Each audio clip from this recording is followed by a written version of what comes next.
Hello and a very good morning to my dear children of class 7. So this video is a continuation of the previous video that we had started with, where we had started with a new chapter, The Bell by Kavita Krishna Kutti. And in that video we discussed about a young girl, a girl who was a rebel, a girl who was willing to go against the norm of the society, where the society where she lived did not allow anybody to ring the bell, the temple bell, apart from the daughter of the Brahmin. But this girl, who was a rebel by nature, she had some other thought. She had some other belief where she believed that, everybody, they were equal in the eyes of God. Nobody was different. So why only Thangam would be allowed to ring the bell, and why would she not be allowed to ring the bell? When she said this, when she announced that she would ring the bell in front of her parents during lunchtime, her parents, they naturally protested against her wishes, for they feared the society where they lived in, for they felt that their family will be put to shame in front of the entire society for their daughter's such rebellious and outrageous act. So the family, her parents, what they do is they tag Kelu Nair, the major domo of their house, they tag him along with this little girl, so that she would not do something stupid that would put their family into an embarrassment. And she, on the other hand, she disliked, in fact, she found it a huge embarrassment to be tagged along by Kelu Nair wherever she went, for she felt that she was being treated like a child, and she did not want to seem she did not wish to look so. But that day Kelu Nair was tagged along with her, and she could not help but comply to her parents' wishes. So Kelu Nair, so now this girl, she's on her way to the temple after having a bath, after having her hair oiled. We discussed that in the previous section, which she disliked again, but in order to please her family, please her parents, she did everything as per their wish. But she did that because she had something in her mind. She wanted to do something which would make her happy, and that was to ring the bell. So now let us move ahead with this chapter, with the second half, the last half of this chapter. So sometimes if she arrived at the strategic blend of authority and appeal, she could force Kelu Nair to walk a few steps behind her and pretend that he did not belong to her at all. So sometimes, whenever Kelu Nair, in the past, whenever Kelu Nair accompanied her wherever she went, she sometimes, sometimes used to show her power of authority, and she would appeal him. She would order him to stand at a distance while following her, so that he would not look as if he belonged to her.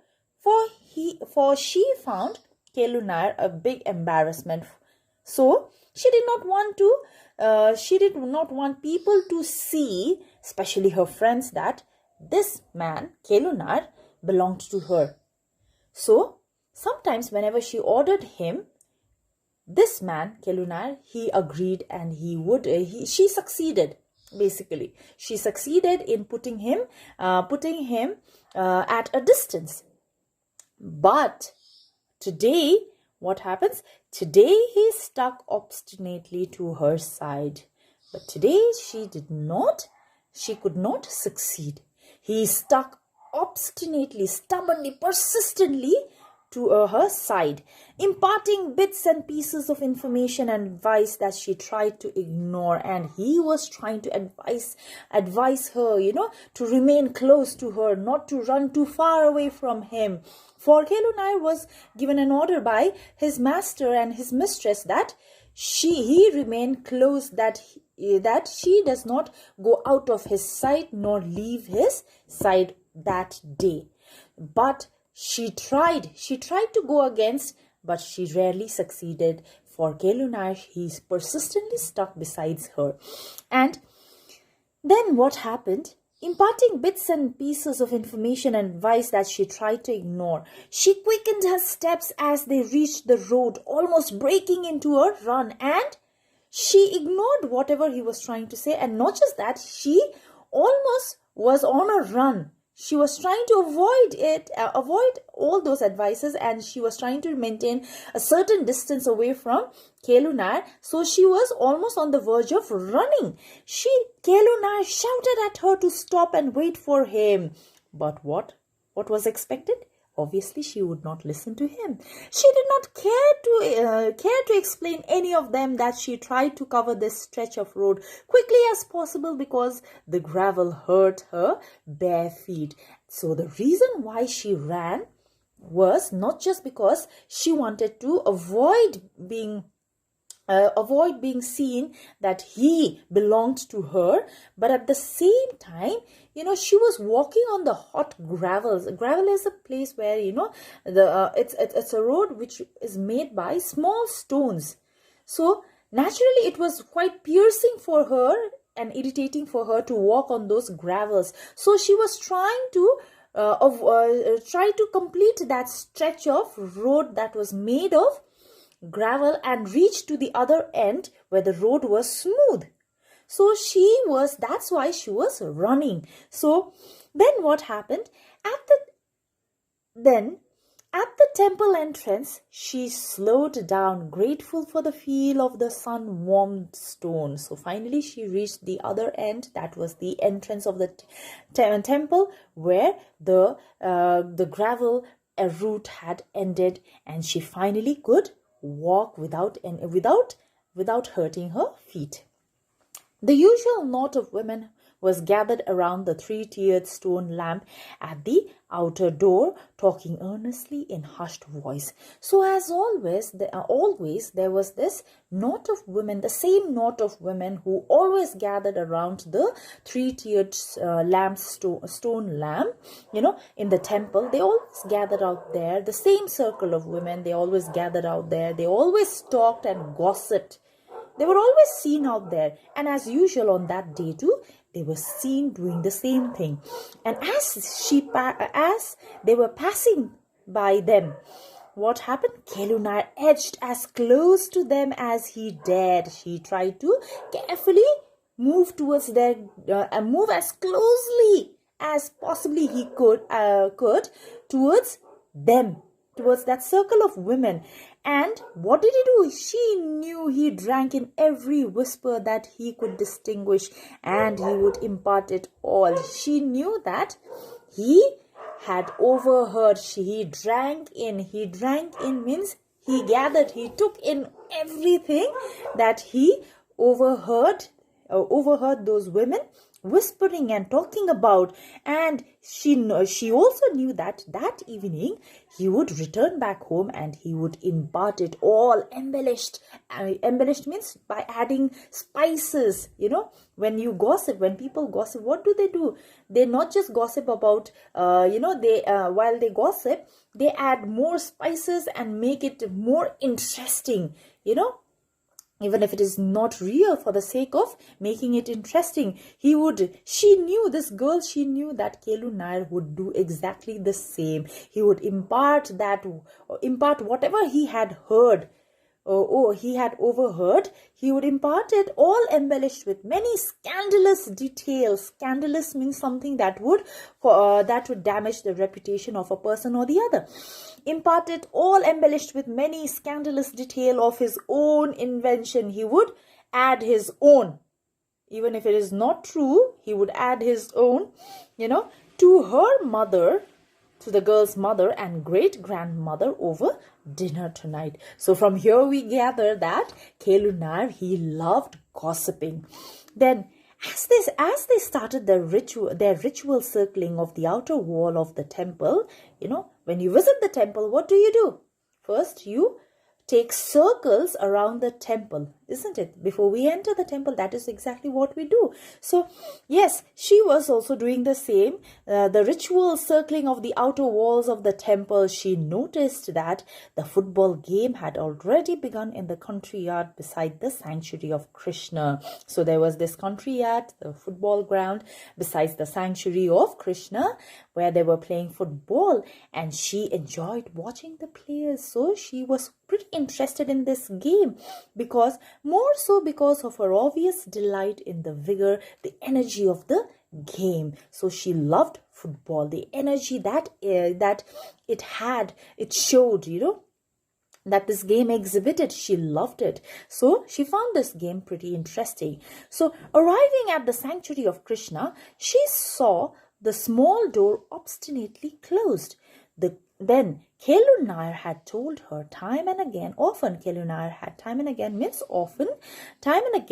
that the image inside was unimaginably beautiful. The image of God was unimaginably beautiful. That was the kind of talk that she had overheard from Kelu Nair, and that door most of the time remained closed. Today she circled the walls of the temple hurriedly.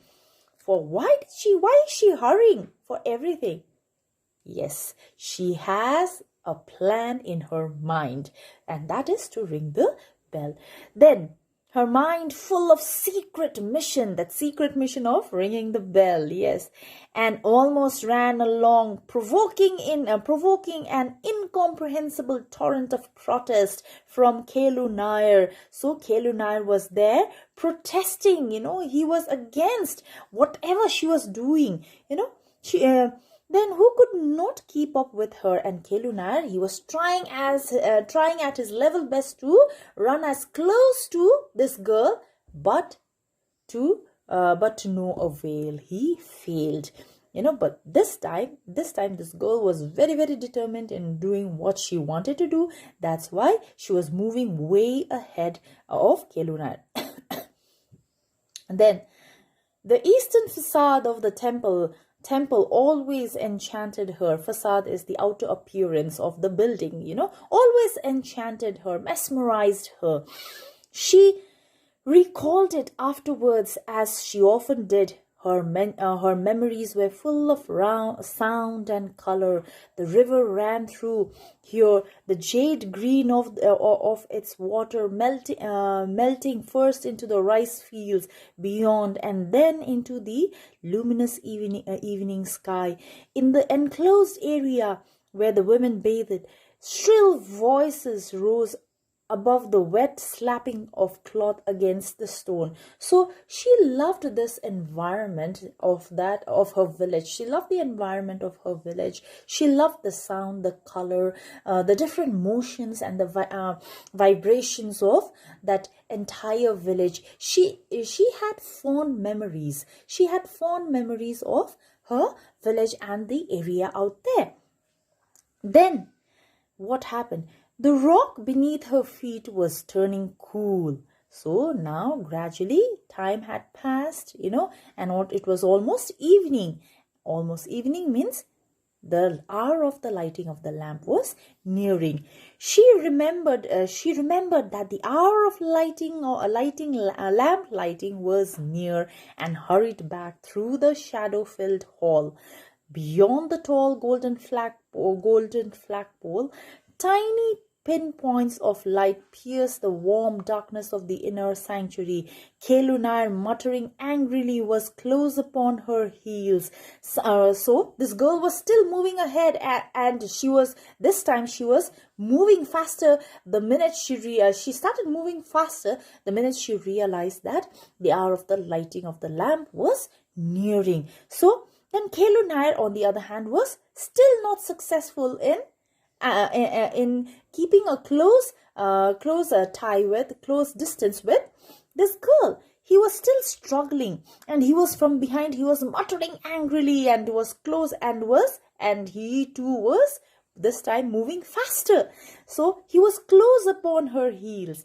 Rounding the wall, she acknowledged with an involuntary intake of breath the sparkling rectangle of flame that outlined the door of the corner sanctuary of Apaya. So she quickly she ran circles around the temple, and then what happened? Inside the temple, her feet lovingly caressed the cool stone of the inner courtyard, reveling in its smooth worn feel. She bowed a perfunctory greeting to the little doll-like Parvati. So she quickly, the minute she saw the idol, she quickly bowed.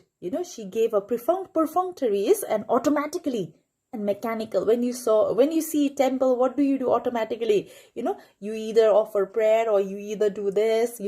So just like that, the minute she saw the idol of the goddess Parvati, she perfunctorily, mechanically, automatically, she bowed. Then what happens? Quickly she did, hastily. Then her arms and touched her ears before the dark, almost invisible Ganesha, and she even greeted Ganesha and came hurriedly upon the crowded main sanctuary, where the lighting of the lamp would happen. A familiar scent of hot oil and flowers of vibhuti and wet clothes welcomed her. So that means it was almost time for the lighting of the lamp. Then as she neared the main sanctuary where the lighting of the lamp would take place, and in fact she had reached out there, the women of Nambodri household stood in front in a tight invisible circle that no one else must touch, their eyes closed, clutching their thatch umbrella. So these set of women from the Nambodri household, they had circled around the lamp so that no one would be able to touch or obstruct the process of lighting of the holy process of lighting of the lamp. So and not everybody were allowed to touch it. All right, so that is exactly what we see out here.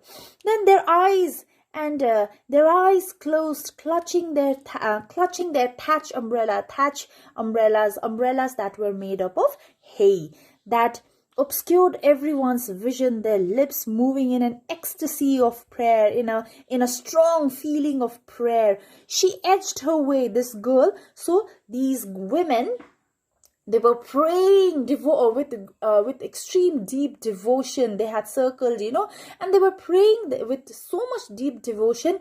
And while they were doing that, the girl, she noticed and she edged. She edged means she went to a particular direction, towards the direction. And what direction that she took?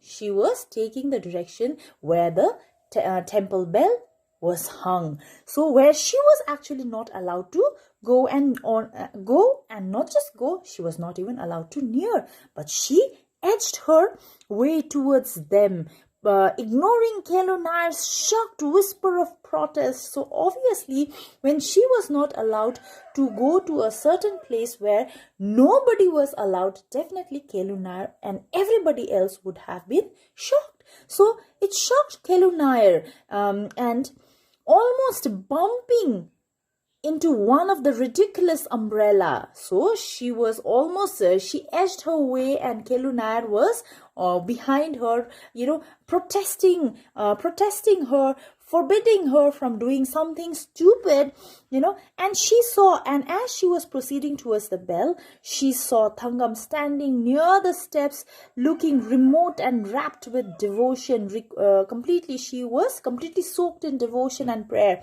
The rhythm of the edaka is a drum that is like the shape of an hourglass. It has the shape of an hourglass. It's a drum.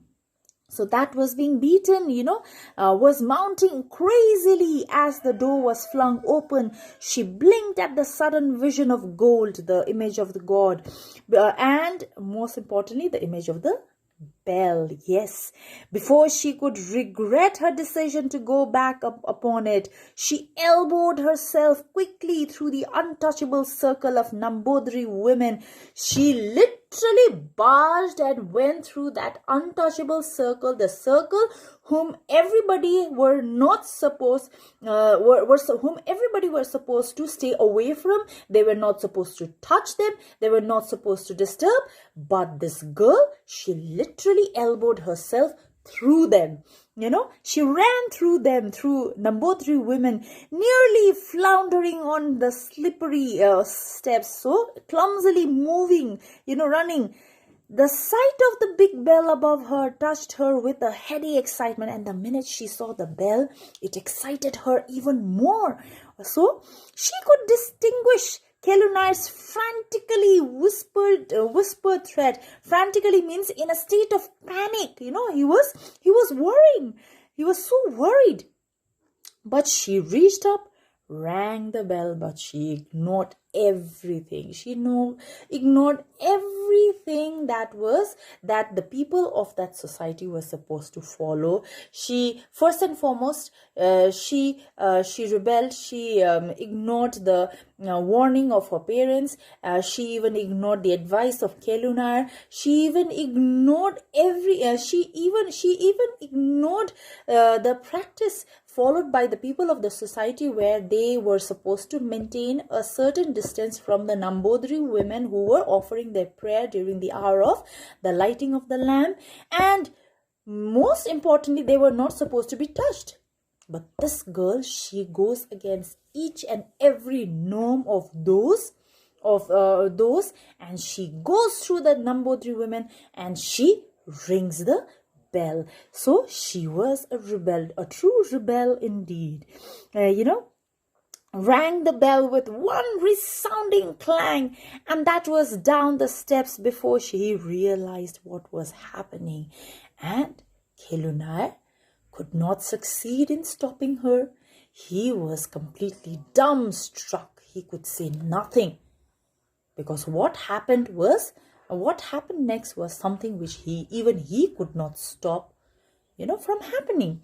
In fact, it had happened. She had already rung the bell. Dimly, she was aware of the dark looks and subdued murmur pursuing her as she permitted Kelunar to drag her away. And Kelunar, quickly, he was embarrassed. He was scared that the Nambudiri women and the people of the society would say something mean. So before that happens, before she was punished, he quickly, out of fear, he drags this girl by her hand. And as she allowed this time, when after having rung the bell, she allowed Kelunar to hold her hand, and not only that, she even allowed Kelunar to drag her, and she willingly got herself dragged by Kelunar. That is after ringing the bell. And as she was being dragged, she could hear the whisper of the dark face, that is not happy, not a happy face. Dark looks means not very happy looks, angry looks, subdued murmur, and people, they were murmuring, they were talking about, and she knew that what they were talking about and what they were unhappy about. They were unhappy about her ringing the bell, and they were talking exactly about it. Returning home in the gathering shadow evening, his imprecations grew louder and more vehement. Warnings of grandmother, terrible wrath of becoming, So then imprecation here means a spoken curse, all right? And vehement means showing strong feelings. So yes, warning of great-grandmother's terrible wrath was becoming real. She knew that the minute she would reach home, she would be really scolded. She would get a very good scolding from her great-grandmother, but she paid no heed at all, warnings. So Kelunar was so angry, he was warning. He was certain that her great-grandmother would definitely scold her, and he was trying to show her fear, show her fear by saying that, yes, today you are going to get a very good scolding from your great-grandmother for having done something which you were not supposed to do. But this girl, she paid no heed at all. She did not pay any attention to what Kelu Nair was saying and warning her about. Then she paid no heed at all, for she felt wondrously light-hearted, excitingly happy. In fact, instead of fearing, instead of being afraid of what might happen next at home, she was in fact really happy, for she could do something which she wanted to, which she greatly desired to do, and that was to ring the bell. That was it. That was it for her, this child. As she climbed over the stone stile to enter the house, she turned for a last look at the temple. She turned and gave a last look out at the temple. It gleamed back at her conspiratorially. Conspiratorially means involving in a secret plan between two or more people. So, blessing her happiness, she felt as if even the temple was, temple was also happy, and in fact had blessed her back for doing what she had done. So she was in dire disgrace, but that evening she was extremely in a dire disgrace. She was quite embarrassed. Why?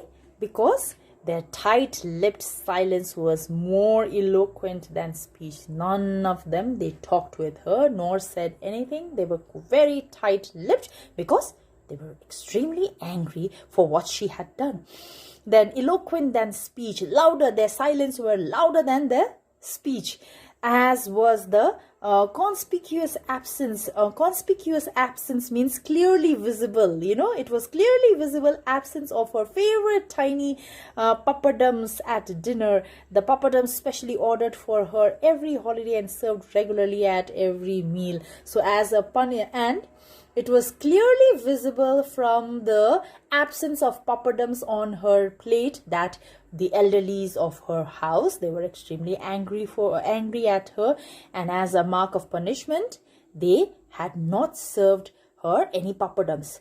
Papadums were it was her favorite dish that her elderlies or the elderlies of her house would always prepare for her during her holidays. So, but that night, as a punishment, they had not prepared any for her, nor had they put any on her plate. So she did not really care, for the silence seemed to be filled with 1,000 voices singing within her. That means she was so ecstatic, so happy for having succeeded in her plan, and that was to ring the bell. She wanted nothing more than that, for she was extremely rejoicing at what she had done and what she had succeeded. And she was quite sure that the golden god within the temple, in whose eyes all are equal, had accepted her gesture with love. So, as she had everybody, the entire people in the society were shocked. They were angry at what this girl did, and her parents, her family, the adults of her house, the elderlies of her house were also even more angry with her for not having taken their advice. And not just that, they had even punished her by not serving her papadums, but nothing mattered for her, because for her, all that mattered and all she felt at that point of time was nothing but extreme sense of ecstasy, extreme sense of happiness for having rung the bell that she always wanted to do. So with this, we come to an end of this wonderful story of the bell. I hope you all liked it. So thank you very much, my dear children. Have a good day.